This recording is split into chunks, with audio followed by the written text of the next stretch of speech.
सदा सस्वरूपं चिदानन्दकन्दं जगत्सम्भवस्थानसंहारहेतुं स्वभक्तेच्छया मानुषं दर्शयन्तं नमामीश्वरं सद्गुरुं साईनाथं भवद्वान्तविध्वंसमार्तण्डमीड्यं मनोवागतीतं मुनिर्ध्यानगम्यं जगद्व्यापकं निर्मलं निर्गुणत्वां नमामीश्वरं सद्गुरुं साईनाथं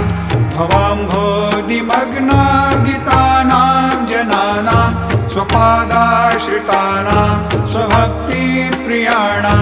समुद्धारणार्थं कलौ सम्भवन्तं नमामीश्वरं सद्गुरुं साईनाथं सदा निम्बरुक्ष